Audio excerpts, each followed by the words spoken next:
Opening credits. Housemates. A Ménage Dragon Shifter's Vampire Romance. By Summer Cooper. Auto-narrated using Google technology. Chapter 1. Ron knew he had to find somewhere to live, but by the time he arrived in Elaine, he was exhausted, and he did not have the energy to go looking around for something he could afford. He couldn't really afford a hotel either though, but he knew he didn't have much of a choice if he wanted to stay here. He had heard good things about the town, and most importantly, there had been a few job openings in the paper. Having to move around a lot, his resume was pathetic, and he always had to start at the bottom, but he didn't mind too much. Maybe Elaine was the town he would finally settle down in permanently. Looking around as he stood in the town square, he sighed at the knowledge that he didn't have a choice but to find somewhere to rent, because he really couldn't afford a hotel room for even a night as long as he didn't have a job. That knowledge alone spurred him on as he started to walk in the hope of seeing a sign that indicated something for rent, but he wasn't having much luck, as the only places he saw were out of his price range. He knew he should have called around for a place to live before coming, but he had panicked when his girlfriend had found out about him, and he had packed up his belongings and left town. Just as he was about to give up and go find a cheap motel, he saw a small sign in a window of what looked like a normal home. It said there was a room for rent, but based on the size of the home, he had no idea what they would ask for it. He doubted he could afford it, but he knew he had to ask, and he walked up to the front door, ringing the bell before he could change his mind. As soon as the door opened and an incredibly good-looking man stood in front of him, he felt his heart drop into his stomach. He had mostly dated women, but he wasn't blind that this man was beautiful. Tall and muscular, hair down to his shoulders and a genuinely nice smile. He immediately noticed the hazel eyes and slightly red lips, and instantly forgot why he was there. "Can I help you?" the man finally asked. "Sorry, yes. I saw you had a sign that you are renting out a room." "We are. My girlfriend and I have been living in this big house by ourselves, and could use the extra income as well as the company. Do you want to see the room?" "How much is it a month? I'm on a bit of a budget, and don't want to waste your time." $100 a month. You'll have a private bathroom, but we share the kitchen and living areas. Would you like to see it?" "Absolutely," Ron said, knowing he would accept it even if it was the size of a shoebox. $100 a month was a third of what he had been paying on rent for several years, and he would soon have enough saved that he could take the time to look for a halfway decent home. "I'm sorry, my name is Ron." "Oh, how rude of me. David. This is Julie. Our room will be on the opposite end of that hall. This one would be yours. You are welcome to have guests, but discuss it first if at all possible." "I doubt I will have any, but thank you. This room is nice," Ron said as he looked around his room. It wasn't huge by any means, but it was large enough that it had a queen-size bed, dresser and nightstands. There was a built-in closet, and as he looked through the bathroom door, he noticed a simple bathroom with shower, toilet and sink. "This is perfect. When would I be able to start renting?" "Whenever you'd like. Since it's almost the first of the month, we won't charge you for the next week if you move in now and just start on the next month, if that works for you." "Thank you, that would be amazing. I left my luggage in a locker at the bus station, so I just need to go get it." "A locker? That's not a lot of belongings. I've moved a lot over the years and just kept downsizing. If you don't mind, I'll be back in about 30 minutes. "I'll come with you and help you get your things, and we can have a key made for you," David said, giving Ron a concerned look. Ron didn't know that David was worried about his few belongings, and how easily he had accepted the room without seeing the rest of the house. He looked like he hadn't slept in days, and didn't stay anywhere long. It sounded too familiar for his liking, and a glance at Julie indicated she had thought the same thing. Ron clearly needed some people in his life as well as a place to sleep, and David almost felt bad charging him rent. "Sounds good. Thank you so much," Ron said, smiling for the first time. "I'll need to get some groceries while I'm out." "Oh no, that's included," Julie said quickly, seeing an opening. I love to cook, and since I'm doing it anyway, might as well cook for 3. Anything you want outside of the regular 3 meals you can get yourself, as well as whatever you like to drink. For now it is late, so why don't you get your things and then tomorrow we'll show you where everything is in town. That would be great. I can't thank you enough. As they walked to the bus station, David kept glancing at Ron, who looked like he was barely holding himself upright. He wanted to order the man back to the house and into bed, but knew he couldn't do that, so instead he remained silent. Ron, in the meantime, was wondering how he had gotten so lucky. David and Julie seemed genuinely nice, and it was like a weight had been lifted off his shoulders. Nothing ever went this easy in his life, and he had no doubt something would go wrong soon, but for now he counted his blessings. How old are you? David asked. 25. You? 30. Julie is 28. What do you do for a living? Anything to pay the bills, honestly. Right now, I need to look for a job. Do you have savings? I'll pay rent, don't worry, Ron replied quickly, thinking David thought he would be a bum and not pay. That was not why I asked. It would do you well not to jump to conclusions around us. If you didn't have savings, I would offer to hold rent until you got a job, at which point you could pay what you owed. I don't know what kind of people you've encountered in your life, but I'd like to get the benefit of the doubt. Now, which locker is yours? Ron almost cringed at the mild scolding, not wanting to anger his new landlord so quickly, and walked towards the locker with his belongings. When he pulled out the duffel bag, David looked at him in concern. That's it? Your entire life is in that bag? It is. Where do we go to get keys made? Ron asked, to get the attention off him and his bag. Right over here. It looks like you need someone to get you to stay in one place long enough to accumulate more.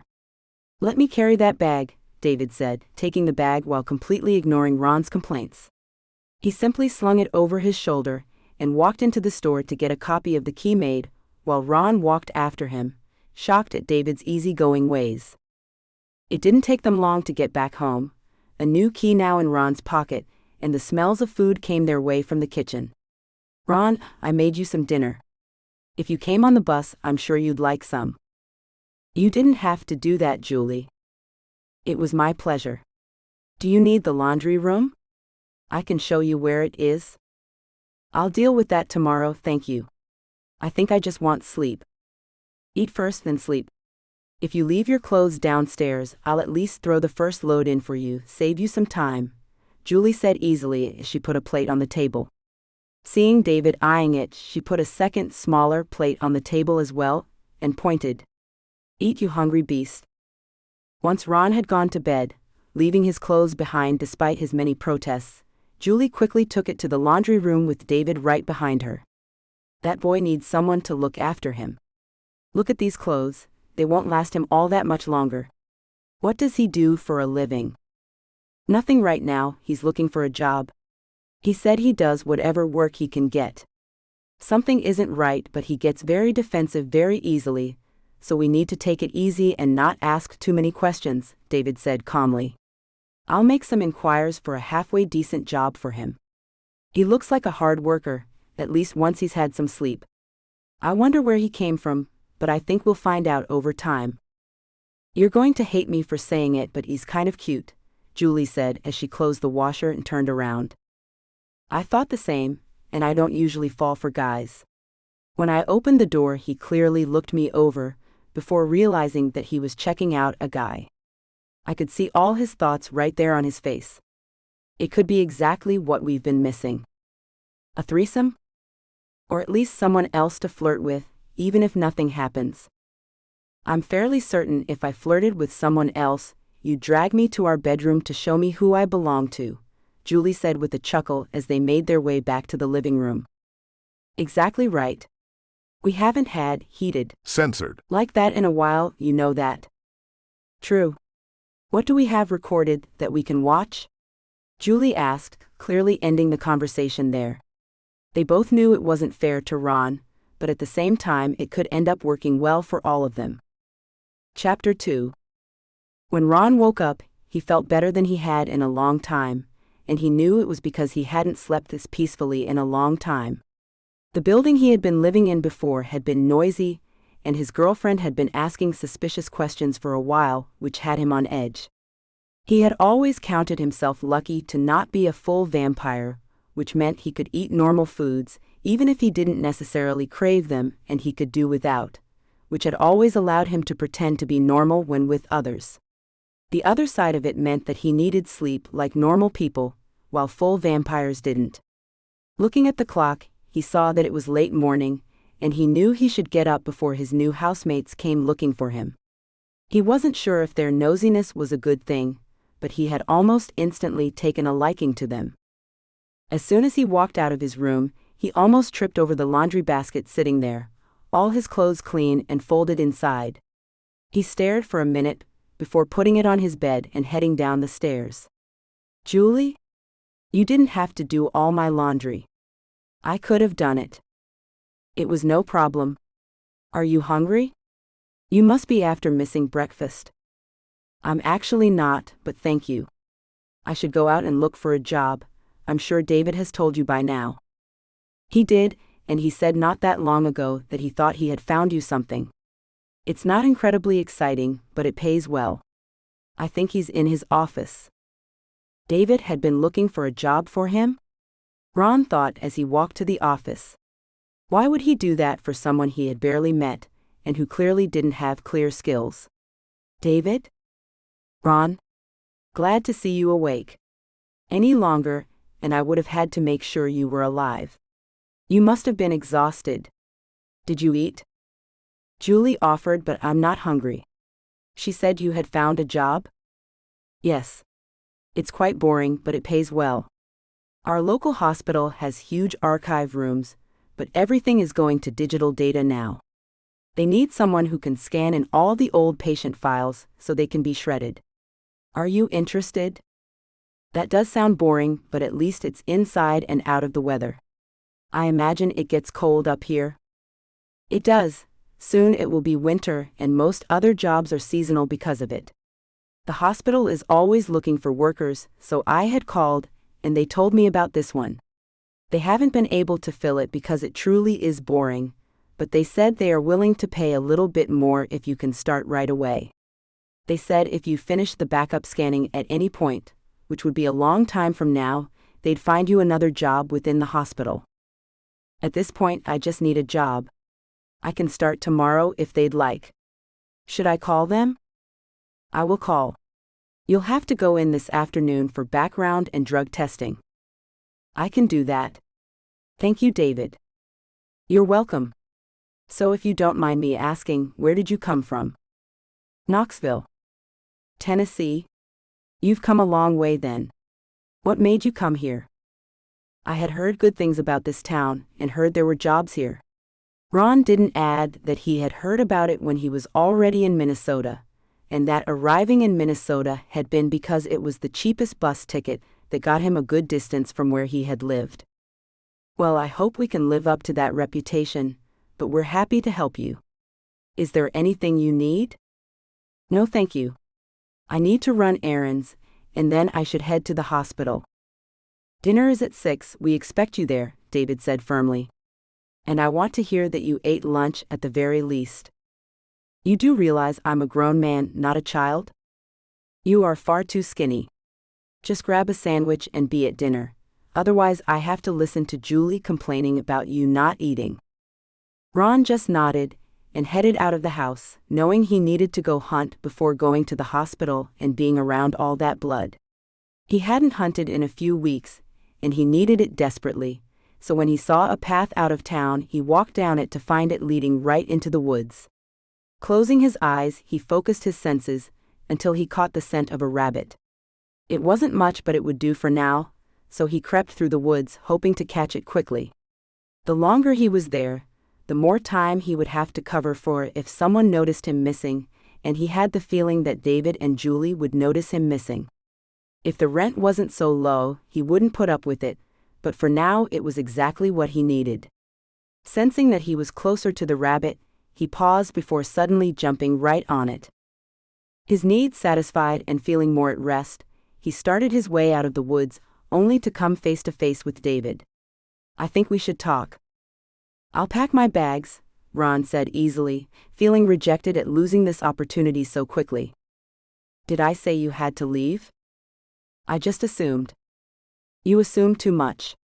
"Come on, I just don't want to talk out in the open." "I came after you because you left your wallet." Julie had found it in a pants pocket and put it on the hall table. "Look, you are probably freaked out, so let me just get my things and I'll get out of your way."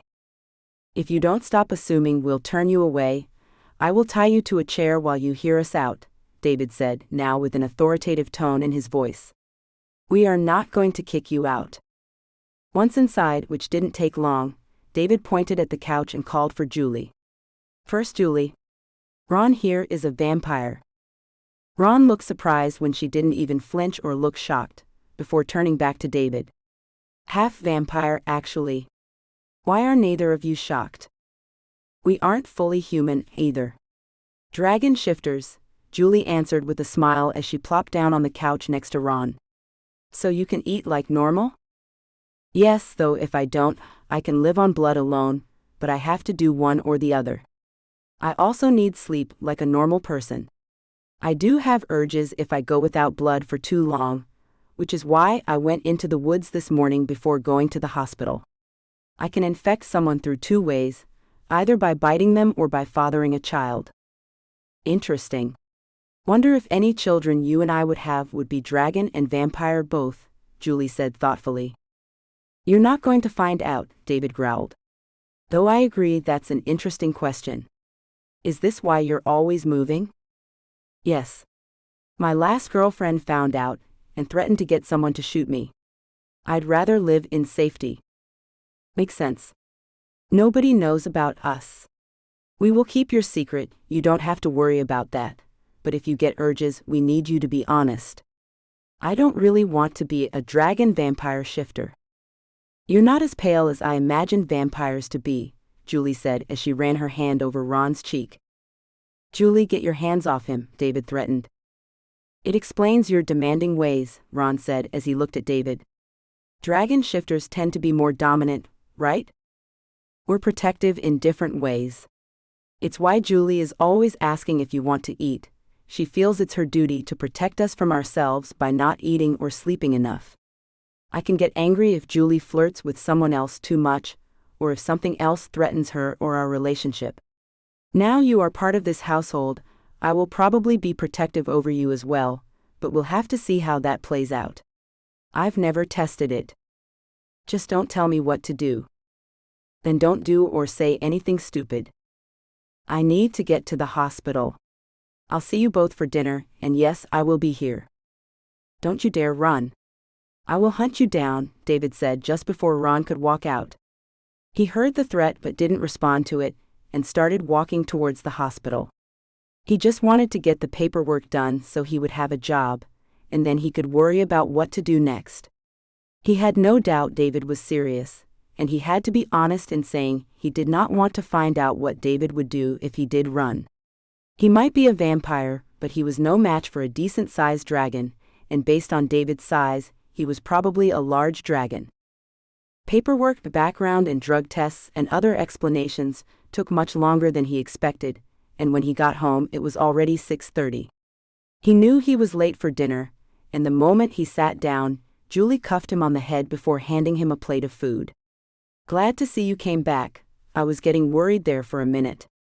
Did you get everything taken care of?" "Yes, it just took longer. I start at 8 tomorrow. Do you two work?" "I don't," Julie answered. "I do catering and baking, but that's only part-time." "I own a construction company," David said with a smile.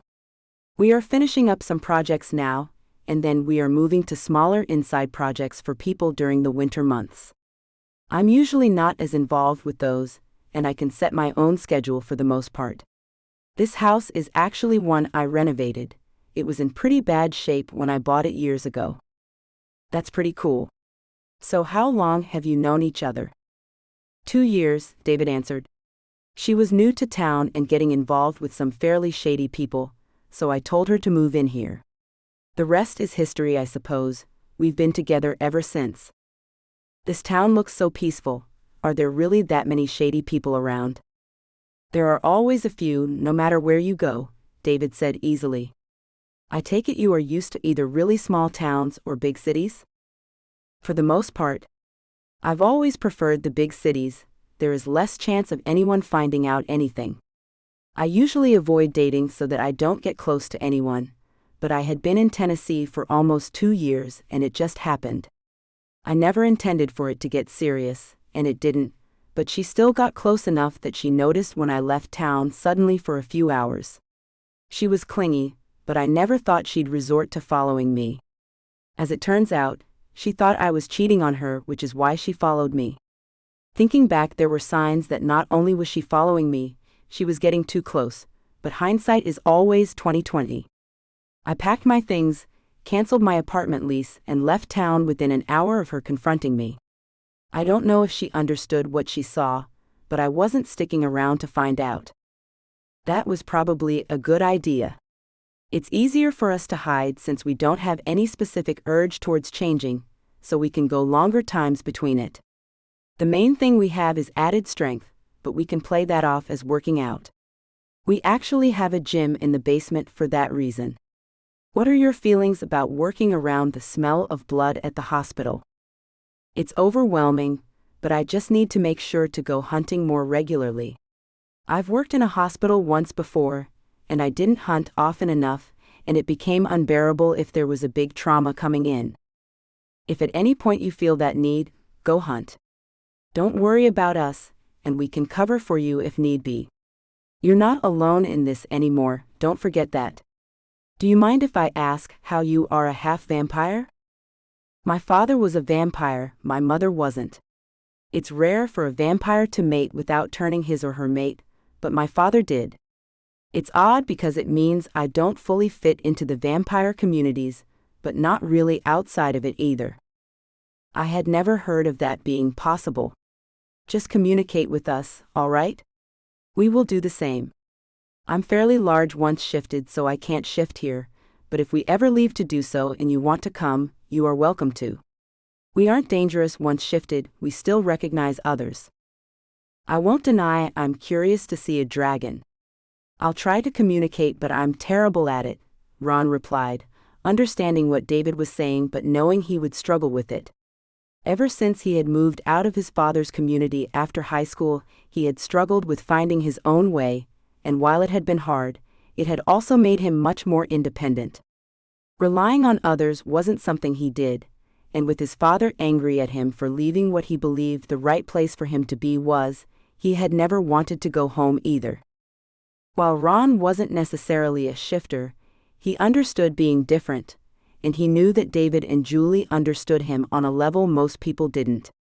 Because he was so secretive about it, he probably had encountered others at some point without realizing it, and he knew he would have likely done much better in some of the places he had lived if he had friends he could depend on. Looking at David, he knew he could depend on the man, and that he would be there for him when he needed it.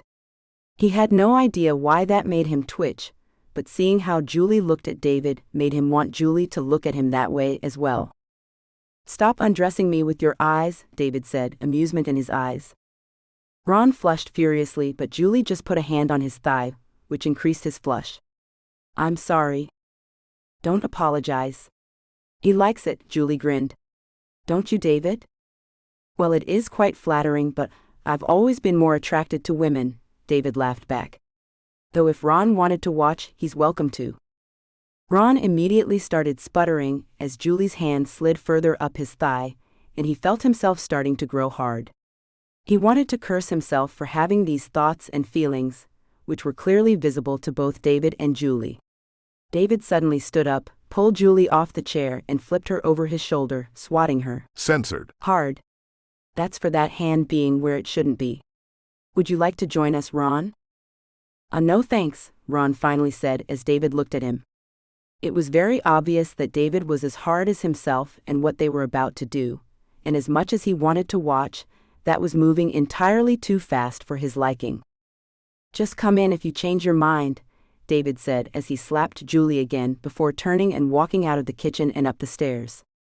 To get his mind off what was happening upstairs, he started clearing the table, but he couldn't get his mind off the fact that he had just been invited to watch. Censored. Between two very sexy people. Dropping the silverware in the sink, he started up the stairs, his mind made up. He heard noises and he was uncomfortably hard, and as much as he thought he should go to his own room and finish himself off, he wanted to watch. Opening the door quietly, he slipped into the room, and the second he saw what was going on in there, he knew his pants had to be unbuttoned to make more space for his erection. This scene has been censored to provide a safe and enjoyable reading experience for everyone. You can watch anytime you want, Julie said with a smile. I won't deny that was hot. Agreed, David said, sounding slightly sleepy. I never considered it, but now I understand some of those clubs. Ron started. I have to go shower, he finally said before almost running out of the room. He had still been standing there, his censored hanging out of his pants, and he had suddenly realized what had happened. He had never come so hard, and yet it was so completely wrong. What if this ruined his relationship with them, just after they had become friends? He didn't bother with the shower, knowing he'd likely get sticky again dreaming about what he had just seen, and instead took off his clothes and slid under his covers. He couldn't get to sleep though, and not wanting to go downstairs where he could walk into David or Julie, he just laid there staring at the ceiling. Chapter 3. Ron? David's voice came as the door softly opened. Are you all right? Yes, just tired. Is that why you are in bed, or are you avoiding us? I don't know, Ron said honestly. David sat down on the bed beside him and looked at him in concern. Talk to me. I'm confused, just need some time to sort out my thoughts. You were turned on. We were turned on. We are consenting adults. There is nothing wrong with what we did, you know that, right? I'm trying to convince myself of that. Ron, you were hard before you even came in. I know, David, I know. And I came in there voluntarily, and you had invited me. I am aware of all of that. Heck, I get hard just thinking about it again. David's hand reached over to touch Ron over the blankets, which weren't very thick, at which point Ron shivered slightly. David, he half moaned. If you want me to stop, I will, otherwise don't. David's hand slid under the covers, and Ron knew he wouldn't stop him. This was even more wrong than watching them. What kind of love triangle had he ended up in? Once again, thinking about Julie as she was riding David while looking at him, her censored bouncing up and down, he let David palm him to completion. At one point Ron had moved the covers down, and as he exploded into David's hand it dripped onto his stomach, as David grabbed some tissues from the nightstand and wiped his hand before wiping Ron's stomach. What two consenting adults do is never wrong. I just ask you never do anything with Julie when I'm not in the room. My instinct would be to beat you up, and I don't want that. Give me some time on that front, and I will let you two have some fun with me watching, all right? I can do that. Damn, you're good at that, Ron groaned. David just smirked at him as he stood up. Glad you think so.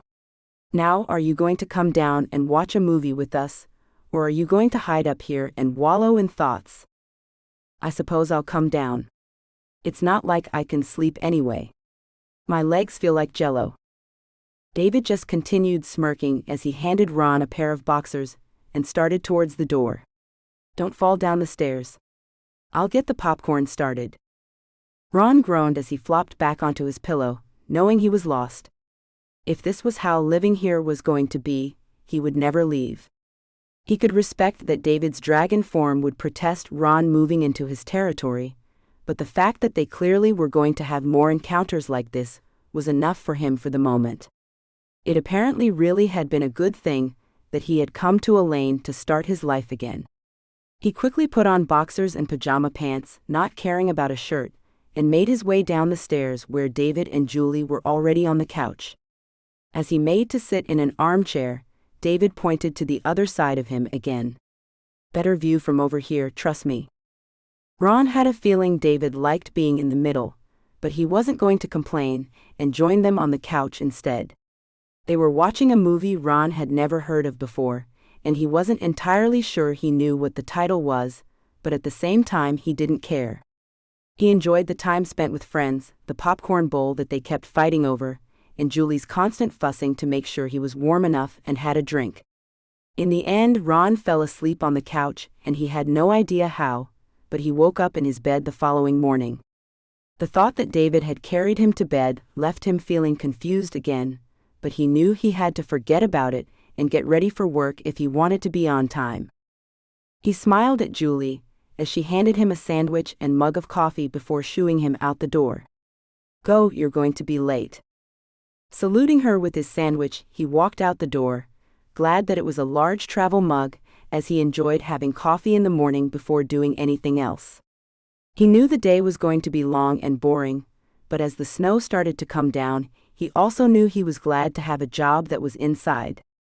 At the house, David walked into the kitchen right after Ron had walked out, sitting down to the breakfast Julie had prepared for him. "You men need to start getting up in time." "Ron is up, isn't he? I thought I heard him." "He just walked out. I used your travel mug for him, I hope you don't mind." "It's fine. He didn't have breakfast?" "I gave him a sandwich. He'll be fine, and I'll bring him lunch around noon since he didn't take anything." "Are you going into work today?" "I need to check the project over on Dover Street before signing off on it, and then I have a few requests for estimates. I'll take lunch with me to eat while driving." "What do you think he is thinking?" "I think he is confused," David said easily. "I do think this is exactly what was missing for us, though. I mean, that was the best Censored. we've had in a while, and neither of us can deny that." "True. Watching him bring himself off while watching us was hot. I kind of wanted to touch him, though." "I know. I asked him, and I will ask you the same, not to do anything without me in the room. I don't want to act on instinct." "Don't worry, we won't. I never thought we'd get involved in some weird love triangle, but I don't mind it so much." "I don't either. I have to get going. I'll pick up another travel mug on my way home. Let me know if we need anything else," David said as he got up and accepted the lunch Julie handed him. With a quick Censored. he left the house, knowing it would be a long day and knowing he was just looking forward to the time he could go home again. One of his estimators was a seasonal employee who left for the mountains to work the ski resorts in the winter, so he always did the estimates himself in the winter. Sometimes there were so many he was swamped with work, like today, but he knew he had to do them if he wanted work. It was just before dinner that both Ron and David came home, both of them sinking down in their chairs at the table with matching sighs. "I swear I'm going to fall asleep at that job," Ron complained. "I know it pays well, but after about 2 hours I started counting down the minutes." David wanted to smile, but he was just too tired. "Do you want to come work for me? I need an estimator, and if I had someone with me who could write down everything as we talk with the customer, and then write down everything I say, it would go twice as fast. My usual guy has just left for the mountains and won't be back until March. With business picking up, I've needed both of us for the past few months, and if that continues, I'll need to hire another full-time estimator." "Are you sure?" Ron asked. "Definitely. I can't do another day like today, and I have just as many estimates scheduled for many days. Once I've gotten everything I need to type up the actual estimate, look up material costs and so forth, and that takes time too. I could really use the help." "I would love that," Ron said quickly. "Thank you. I need to get out of the gloomy records room." "That's settled then. I'll call the hospital and just tell them I need help and you are perfect for the job. That way, if you ever need a job there, they won't blame this on you. You start tomorrow." "This looks amazing, Julie." "Thank you. It's experimental, let me know what you think. It's for the Carter wedding." "It's the benefit of living here," David said as he picked up his fork. "We get to try out all her new recipes, and we get to be honest about what we think. What if it's perfect?" "Then we tell her it's perfect," David said easily as he took a bite of his food, moaning in pleasure, "and this is perfect." Ron started eating as well, and he nodded in agreement. It really is. They'd be crazy not to want this at their wedding. Thanks, guys. It would be served on a buffet. Do you think it would be fine that way? Why wouldn't it be? Ron asked, confused. Certain things don't do as well when it has to stay warm for a while, or when people serve it themselves, Julie said easily. I think this would be fine. I'm assuming there are some juices in the pan? David asked. Yes. They would serve themselves with a serving spoon that has holes. Then it will be fine. It won't dry out that way and will stay good quite well. Are they testing it at some point? Yes, next week I'm giving them 3 options and they'll tell me what they want. 2 others I had created for another wedding, but they went with something else, so this one plus those 2 will be my choices. That means you will have to get Chinese or something next Wednesday, as I won't be here. I think we'll survive, Ron grinned. I actually love Chinese. We have an excellent Chinese takeout in town, David said. We'll pick something up on our way home. Is there dessert? There should still be some apple pie if you want some. Julie replied as she stood up. Yes, please. Not for me, Julie, Ron replied with a smile. I'm going for a run, I'll be back. You have 2 hours before we come looking for you, David replied easily. It's getting dark out and it's snowing. I'll be fine. 2 hours? There might be a reward if you obey, or punishment if you don't. Ron glanced at David to see how serious he was, and looking at him, he wasn't sure if he wanted the reward or the punishment. He had a feeling he would end up liking both. He ran out of the house, knowing he needed to clear his mind and also to hunt, and after an hour he stopped, panting hard. He wasn't entirely sure where he was, but turned back the way he came and started walking. He had caught a bunny again, and it was enough for the moment. By the time he found his way back, he had been gone almost 3 hours, and the glare David gave him sent shivers down his spine. Go to your room, David said sternly. The snow was coming down hard now, and Ron was covered in it, and it had made it harder for him to find his way back. He wanted to protest, but Julie was slightly shaking her head behind David to stop him, which he did. He started towards the stairs, yelping as David smacked his censored upon passing. He was aching and hard, and had no idea what he was supposed to do in his room. Thankfully, he didn't have to wait very long. This scene has been censored to provide a safe and enjoyable reading experience for everyone. Chapter 4. Ron loved helping David in his business, and when the winter was coming to a close, David told him he wanted him to stay so he didn't have to hire another estimator.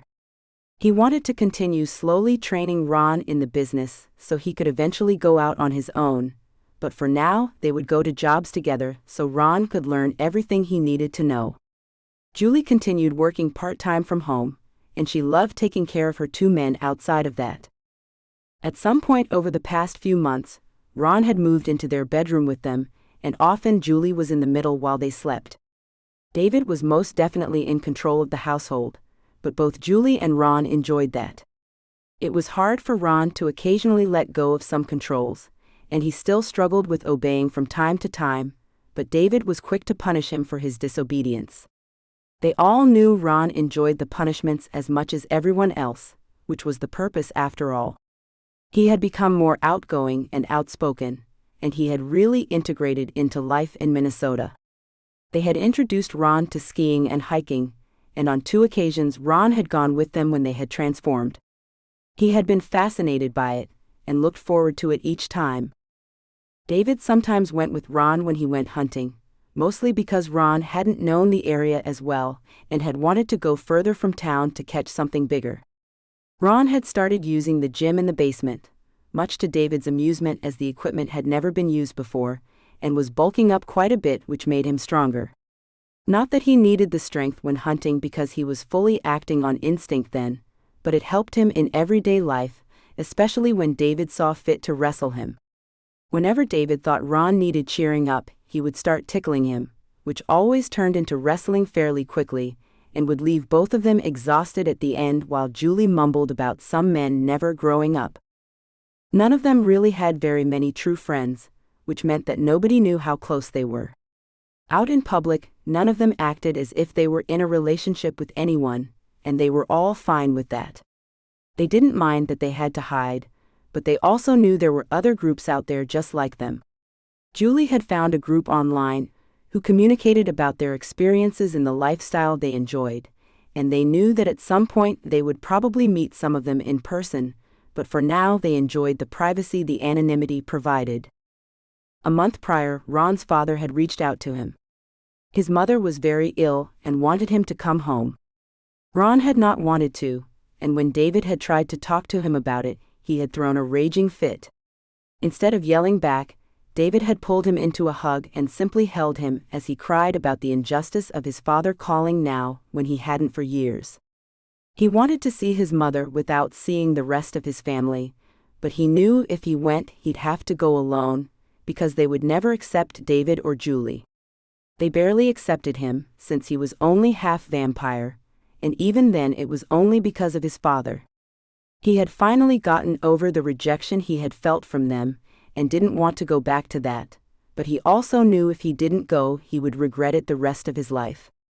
In the end, David had gone with him, and while they had glared at the two of them, Ron had been happy to see his mother one more time. When his father had started in on him for the way he had left, David had stood up for him, which had surprised Ron's parents, with his mother smiling, and made Ron love David even more. That night David had let him get stupid drunk, and the following morning he had moved on. The last thing connecting him to that family had been his mother, and he had said his goodbyes. He started focusing on his life and Elaine more, and both David and Julie noticed that he somehow seemed happier and lighter, like a weight had been lifted. They all knew that Ron still felt insecure fairly often, and often felt like he was intruding on their relationship, even though they kept reassuring him that he wasn't. It didn't matter how often they told him that he was adding to the relationship, not taking away from it, Ron still had doubts at times. David and Julie wanted to do something for him to reassure him further, and after going hunting by himself, 5 months after he had moved in with them, Ron found them sitting on the couch, the living room lit by candles and rose petals everywhere. He hung his coat up by the door, before walking further into the room, and seeing that in the middle of the living room where the coffee table had been, there was now a circle of larger candles and rose petals. David was holding a box of sorts, and they were both looking at him with expectation on their faces, as if trying to determine what his mood and reaction would be. "What is going on?" he asked as he looked around in confusion. He had no idea they had even been planning anything, and while he had been surprised when David hadn't given him a time limit on his hunting like he usually did to ensure he was safe, he had thought David had simply been too busy with work. Now he knew that they had been waiting for him to leave so they could plan this, and he had been completely oblivious to all of it. "We want to do something to confirm our relationship and promise ourselves to one another. We obviously can't do this legally, but we want each of us to have that confirmation of our love each time we look at the rings," David replied. "What rings?" Julie opened a box which held 3 identical rings. They were white gold with light blue diamonds embedded in them. They weren't large, but they were both manly and feminine at the same time, and Ron couldn't deny he loved them. They were beautiful, and while he normally wouldn't have chosen a diamond ring, especially not a blue diamond, he couldn't help but think it was perfect for all of them. There were 3 diamonds in each ring, which fit their relationship perfectly, and Ron was stunned for a minute. "Ron?" David asked. "They are beautiful. You want to do a commitment ceremony, of sorts?" "Yes, we do. We always knew something was missing, but with you in our lives we have felt complete. What was missing was you, and we never knew it. Be honest, what are you thinking now?" "Confused, overwhelmed. Happy and terrified." David and Julie both smiled at him, and when he looked at them, he knew that they were serious. He wasn't interfering with their relationship, he was adding to it, and it was as if he suddenly saw it. "I accept," Ron said with a smile, his mind made up. "We have the wording right here, but maybe you want to look at it and see if you want to change anything?" We would be saying it in unison, while sliding the ring on the finger of the person to our right. Ron grabbed a piece of paper and read it, deciding there wasn't anything he really wanted to add. This is fine the way it is. As they stood in the middle of a circle of candles, Ron knew they had put a lot of time into this. This wasn't a spur-of-the-moment thing, and it made him feel loved that they had wanted to surprise him with it. As he took Julie's hand with her to his right, he held his left hand for David to take. Looking at each other, they each took a ring and slid it over the other person's finger before starting to talk in unison. We have come here today to confirm our bond, to confirm our love for each other, to confirm that in this relationship of three, we are all equal, to give each other a token of that love and that bond. This ring represents a love without doubts, without jealousy, and without fear. May it remind us when we forget, and might it remind us of it when we are alone. I love you. They now had a ring on their fingers, and as Ron looked at Julie's hand, he felt a hand slide to his. Censored. While Julie. Censored. Him. I want you to take me tonight, Julie whispered. Ron's eyes flew open as he looked at her before looking at David, who nodded.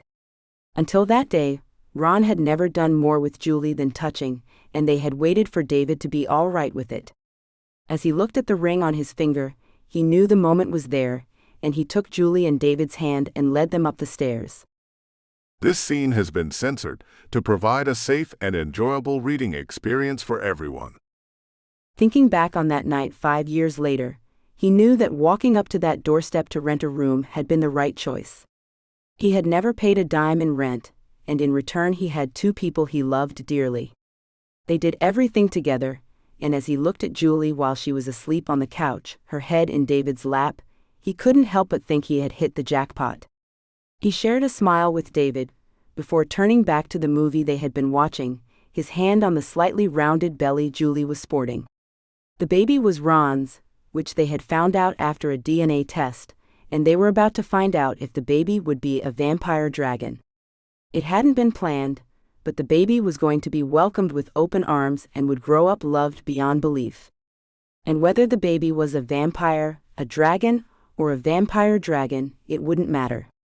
Their family was growing, and if it was up to Ron, this would not be the only child they had. That thought alone made him smile again, and as David's hand covered his on Julie's belly, he knew that this was happiness. This was what life was supposed to be like. Thank you for reading my book. If you like this story, I think you'll enjoy my book. Get your copy of Sold to the Werewolf now. Please leave a review if you like this book. That's the best thing you can do to help authors like me, so others can find my books. It can be as long or as short as you'd like.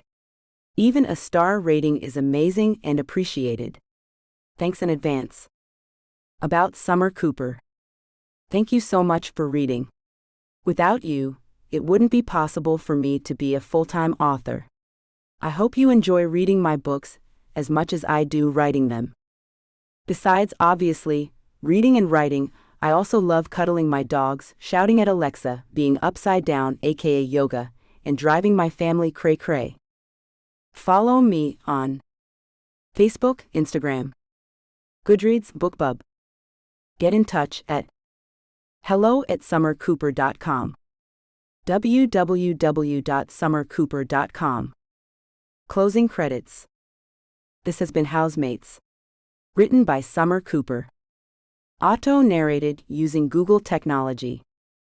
Copyright 2024 by Lovie Books Limited. Production copyright 2024 by Lovie Books Limited.